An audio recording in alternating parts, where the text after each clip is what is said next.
Hi, my name is Derik Moore, and I'm a therapist for a small practice in Center City. And I've been home with my wife, dog, cat, and bearded dragon for just about a week. For a couple weeks, I've been seeing most of my clients virtually through Zoom or VC, like another app or software for a desktop. And it's been going pretty well. It's something that it had been going pretty well. I have done that kind of thing before, doing kind of as a side hustle for teledoc.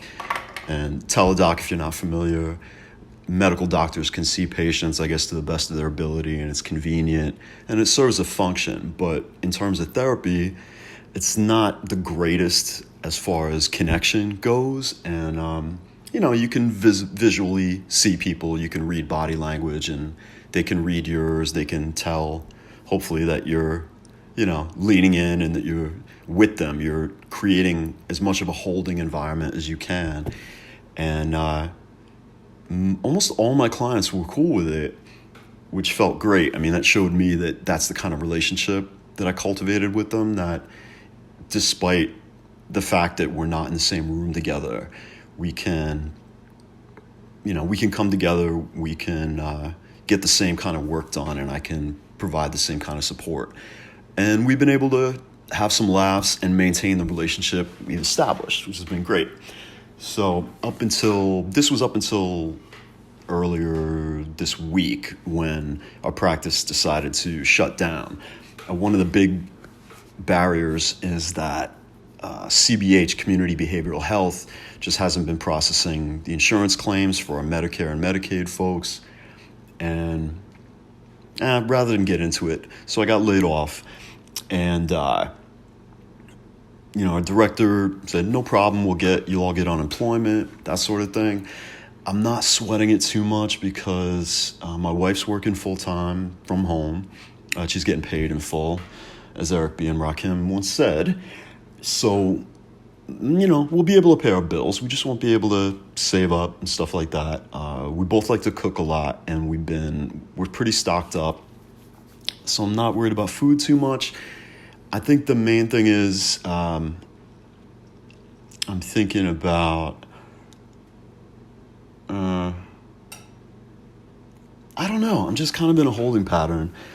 The good thing is for me personally is I like solitude. I've always liked it. I like my own company, and I love spending time with my wife. We're really tight. We're really good friends, as well as being married.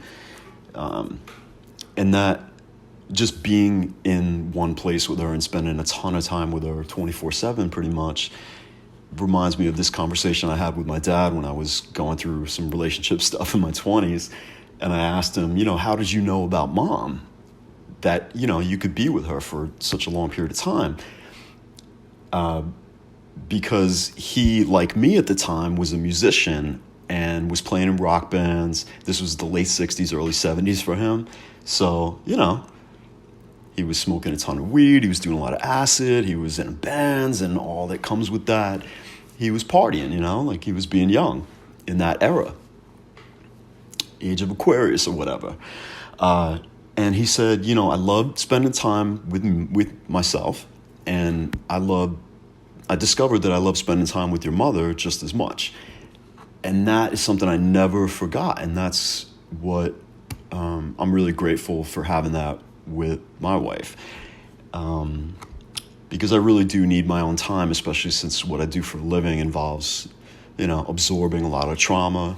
And I'm a sensitive dude. I struggle with anxiety and depression myself, and oftentimes don't pay close attention to how I'm doing. So this has kind of allowed me to really focus on myself and sit and try to engage in as many sort of meditative practices at once. I played drums my whole life, so I've been doing that at home. And yeah, I don't know. On a personal level, I think I'm doing okay, but I don't know how long this is going to last, and that's pretty scary. So I've been feeling a lot of love for friends and family, and I've been reaching out as much as I can too.